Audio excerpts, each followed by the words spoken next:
शांति। 25 मई 2026 के ईश्वरीय महावाक्य। पहले एक नज़र मुरली के मुख्य पॉइंट पर।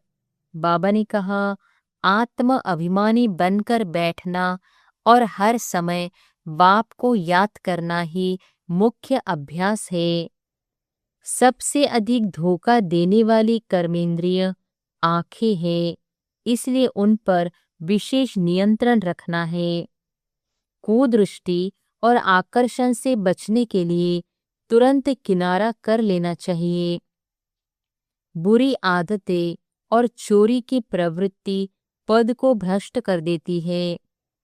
ऊंच पद पाने के लिए बाप के हर डायरेक्शन पर पूरा चलना है। और फिर बाबा ने कहा, माया बीच में विघ्न डालती है, इसलिए निरंतर सावधानी जरूरी है। सतयुग में रावण राज्य नहीं होता, इसलिए वहां चिंता और विकर्म नहीं होते। माया के राज्य में अधिकांश कर्म विकर्म बन जाते हैं, इसलिए याद में रहना जरूरी है। ज्ञान का तीसरा नेत्र मिलने से आत्मा त्रिनेत्री और त्रिकालदर्शी बनती है। सर्व की सद्गति करने वाला एकमात्र परमपिता परमात्मा है। और फिर लास्ट में बाबा ने कहा, कर्मेंद्रिया वश होने पर ही कर्मातीत अवस्था प्राप्त होती है। बाप का रथ भी स्टूडेंट है, राजाई देने वाला केवल शिव बाबा है। बाप की श्रीमत पर चलकर स्वयं का कल्याण और ऊंच पद की प्राप्ति करनी है। सच्चे दिल से बाबा कहना और निरंतर याद में रहना सबसे बड़ी विशेषता है।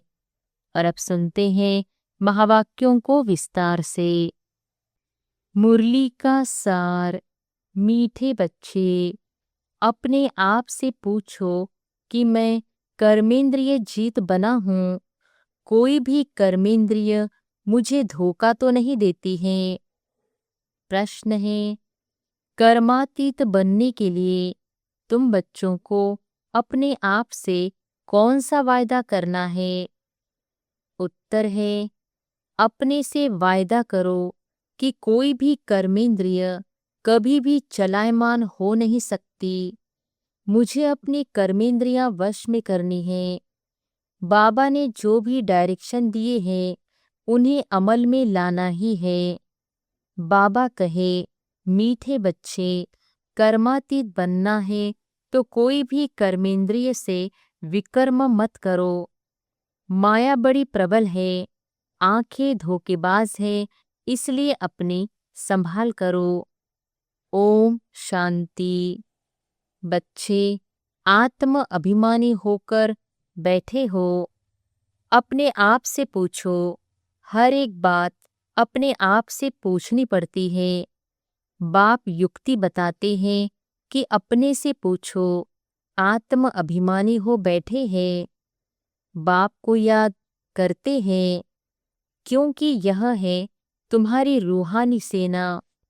उस सेना में तो हमेशा जवान ही भर्ती होते हैं। इस सेना में जवान 14-15 वर्ष के भी हैं, तो 90 वर्ष के बूढ़े भी हैं, तो छोटे बच्चे भी हैं। यह सेना है माया पर जीत पाने के लिए। हर एक को माया पर जीत पहन बाप से बेहद का वर्षा पाना है, क्योंकि माया बहुत दुष्टर है। बच्चे स्वयं भी जानते हैं कि माया बड़ी प्रबल है। हर एक कर्मेंद्रिय धोखा बहुत देती है। सबसे पहले जास्ती धोखा देने वाली कौन सी कर्मेंद्रिय है? आंखें ही सबसे जास्ती धोखा देती है। अपनी स्त्री होते हुए भी दूसरी कोई खूबसूरत देखेंगे तो झट वह खींचेगी। आंखें बड़ा धोखा देती है। दिल होती है, उनको हाथ लगाए।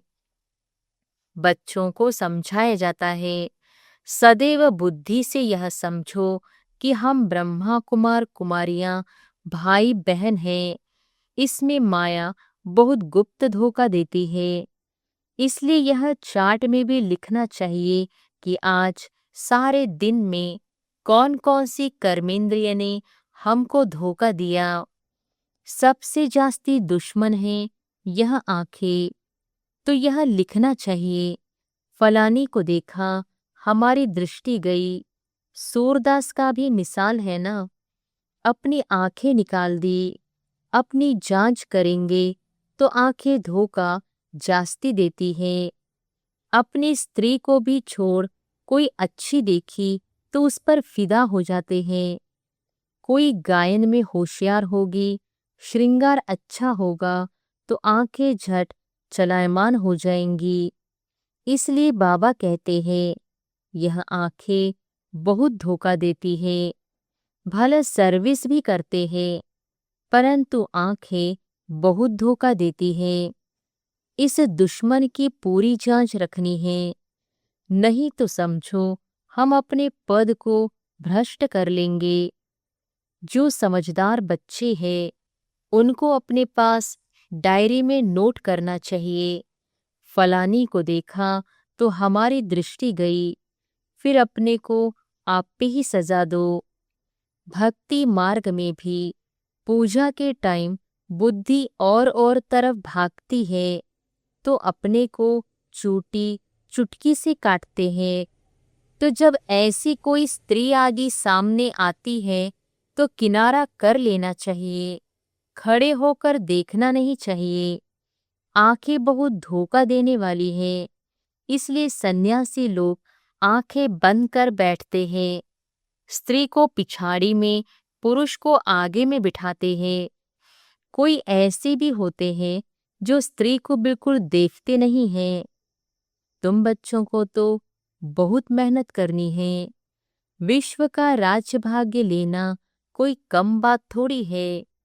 वो लोग तो करके 10, 20 या 12,000, 1-2 लाख करोड़ इकट्ठा करेंगे और खलास हो जाएंगे।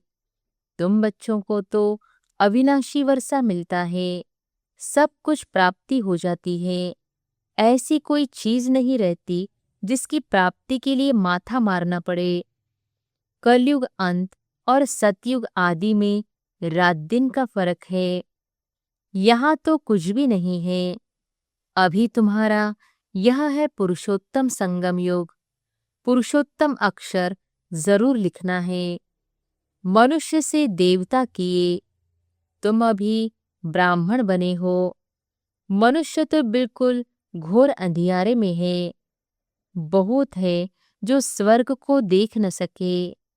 बाप कहते हैं बच्चे, तुम्हारा धर्म बहुत सुख देने वाला है। मनुष्यों को थोड़ी ही कुछ पता है। भारतवासी भी भूल गए हैं कि हेवन क्या चीज है। क्रिश्चियन लोग भी खुद कहते हैं हेवन था। इन लक्ष्मी नारायण को गॉड गॉडेज कहते हैं ना, तो जरूर गॉड ही ऐसा बनाएंगे। तो बाप समझाते हैं मेहनत बहुत करनी है। रोज अपना पोता मेल देखो, कौन सी कर्मेंद्रिय ने हमको धोखा दिया।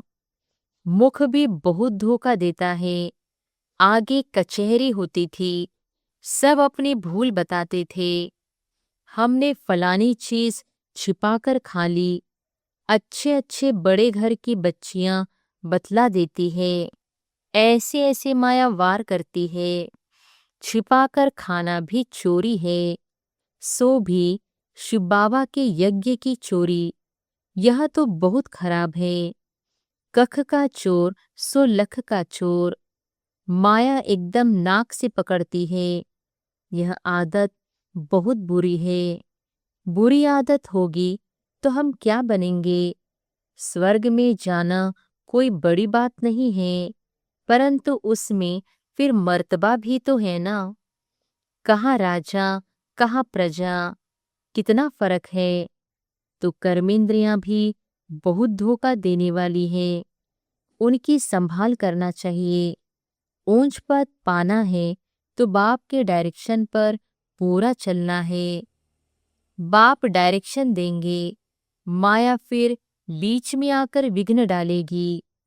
बाप कहते हैं भूलो मत, नहीं तो अंत में बहुत पछताएंगे। नापास होने का फिर साक्षात्कार भी होगा।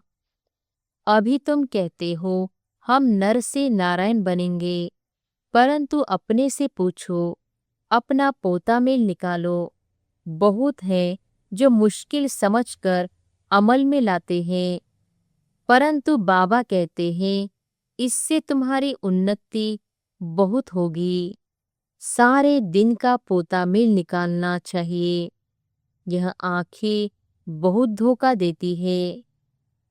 कोई को देखेंगे तो ख्याल आएगा यह तो बहुत अच्छी है, फिर बात करेंगे। दिल होगी उनको कुछ सौगात दूं, यह खिलाऊं, वही चिंतन चलता रहेगा। बच्चे समझते हैं इसमें मेहनत बहुत बड़ी है, कर्मेंद्रियां बहुत धोखा देती है। रावण राज्य है ना। बाप कहते हैं वहाँ चिंता की कोई बात नहीं होती है, क्योंकि रावण राज्य ही नहीं, चिंता की बात ही नहीं। वहाँ भी चिंता हो तो फिर नरक और स्वर्ग में फर्क ही क्या रहे। तुम बच्चे बहुत बहुत ऊंच पद पाने के लिए भगवान से पढ़ते हो। बाप समझाते हैं माया निंदा कराती है, तुमने अपकार किया, मैं उपकार करता हूँ। बच्चे तुम अगर कुदृष्टि रखेंगे तो अपना ही नुकसान करेंगे। बहुत बड़ी मंजिल है, इसलिए बाबा कहते हैं अपना पोता मेल देखो। कोई विकर्म तो नहीं किया, किसको धोखा तो नहीं दिया। अब विक्रमाजीत बनना है। विक्रमाजीत के संवत का किसको पता नहीं है सिवाय तुम बच्चों के। बाप ने समझाया है विक्रमाजीत को 5000 वर्ष हुए, फिर विकर्म करते हैं तो वाम मार्ग में जाते हैं। कर्म अकर्म विकर्म अक्षर तो है ना। माया के राज्य में मनुष्य जो भी कर्म करते हैं वह विकर्म ही बनता है। सतयुग में विकार होते नहीं तो विकर्म भी कोई बनता नहीं। यह भी तुम जानते हो, क्योंकि तुमको ज्ञान का तीसरा नेत्र मिला है। तुम त्रिनेत्री बने हो तो त्रिकालदर्शी त्रिनेत्री बनाने वाला है बाप।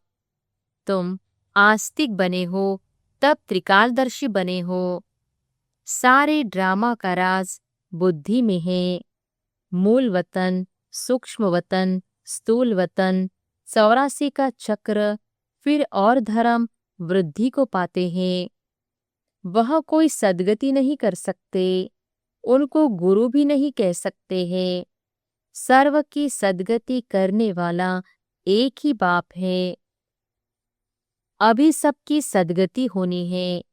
वह धर्म स्थापक कहे जाते हैं, गुरु नहीं। धर्म स्थापक धर्म स्थापन करने के निमित्त बने हैं, बाकी सद्गति थोड़ी करते हैं। उनको याद करने से कोई सद्गति नहीं हो सकती। विकर्म विनाश नहीं हो सकते, वह सब है भक्ति। तो बाप समझाते हैं माया बड़ी दुष्टर है, इस पर ही लड़ाई होती है। हो शिव शक्ति पांडव सेना, तुम सब पंडे हो। शांति धाम सुखधाम का रास्ता बताते हो। गाइड्स तुम हो। कहते हो बाप को याद करो तो विकर्म विनाश होंगे, और फिर दूसरी तरफ अगर कोई पाप कर्म करेंगे तो 100 गुना पाप लग जाएगा। जितना हो सके कोई विकर्म नहीं करना चाहिए।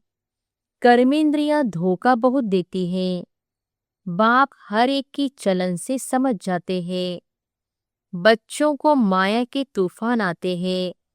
स्त्री पुरुष समझने से ही तूफान आते हैं। तो इन आँखों पर कितना कब्जा अधिकार रखना चाहिए। हम तो शिव बाबा के बच्चे हैं। बाप से अंजाम कर राखी भी बांधते, फिर भी माया धोखा दे देती है, फिर छूट नहीं सकते हैं।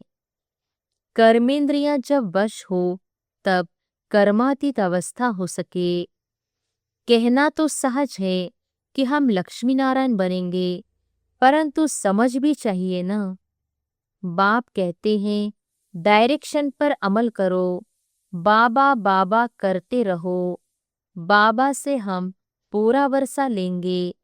ऐसा टीचर कभी भी कहाँ भी नहीं मिलेगा। इन सब बातों को देवताएं भी नहीं जानते तो पिछाड़ी के धर्म वाले फिर कैसे जान सकते हैं। बाबा कहते हैं मैं कुछ कहूँ तो भी समझो। यह शिव बाबा कहते हैं ऐसे मत समझो कि यह दादा कहते हैं। यह तो मेरा रथ है, यह क्या करता। तुम बच्चों को राजाई मैं देता हूँ, यह रथ थोड़ी देता है। यह तो बिल्कुल बेगर है। यह भी बाबा से वर्षा लेता है। जैसे तुम पुरुषार्थ करते हो वैसे यह भी करता है। यह भी स्टूडेंट लाइफ में है।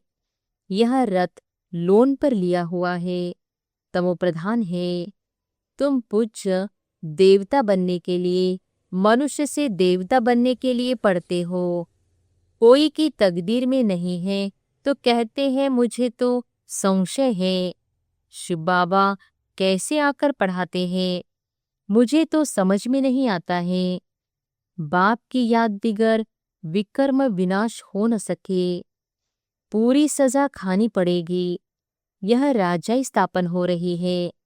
राजाओं को कितनी दासियां होती हैं।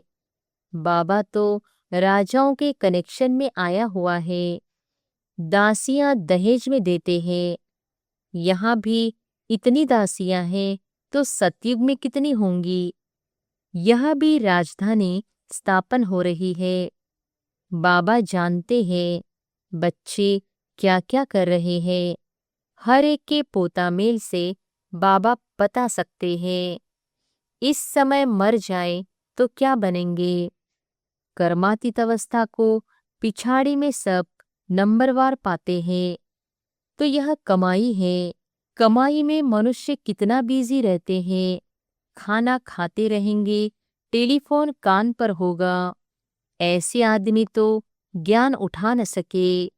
यहाँ गरीब साधारण ही आते हैं। साहूकार लोग तो कहेंगे फुर्सत कहाँ। अरे सिर्फ बाप को याद करो तो विकर्म विनाश हो जाए। तो बाबा मीठे मीठे बच्चों को बार बार समझाते हैं। हर एक को यह पैगाम देना है। जो ऐसा कोई न कहे कि हमको क्या पता, शिव बाबा आया हुआ है। बस सारा दिन बाबा बाबा ही करते रहो। कई बच्चियां बहुत याद करती है। शिव बाबा कहने से ही कई बच्चों को प्रेम के आंसू आ जाते हैं।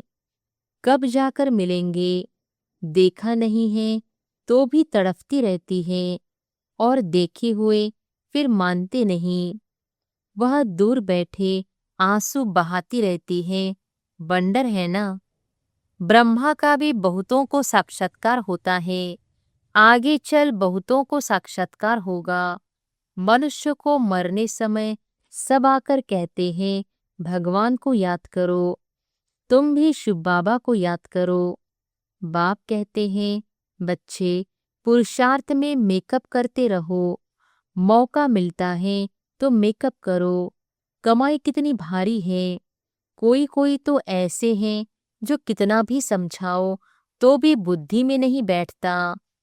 बाप कहते हैं ऐसे नहीं बनना है। अपना कल्याण करो, बाप की श्रीमत पर चलो। तुमको बाप पुरुषों में उत्तम बनाते हैं। यह है एम ऑब्जेक्ट। बाबा सर्विस के लिए कितनी युक्तियां बताते रहते हैं। संदेश तो सबको देना है। जो समझे यह तो बरोबर सच कहते हैं। इस लड़ाई से ही खास भारत में आम सारे विश्व में सुख शांति होती है। ऐसे ऐसे पर्चे सभी भाषाओं में छपाने पड़े। भारत कितना बड़ा है, हर एक को पता होना चाहिए। जो ऐसे कोई न कहे कि हमको पता ही नहीं पड़ा। तुम कहेंगे, अरे एरोप्लेन से पर्चे गिराए, अखबार में डाला, तुम जागे नहीं, यह भी दिखाया हुआ है। अच्छा।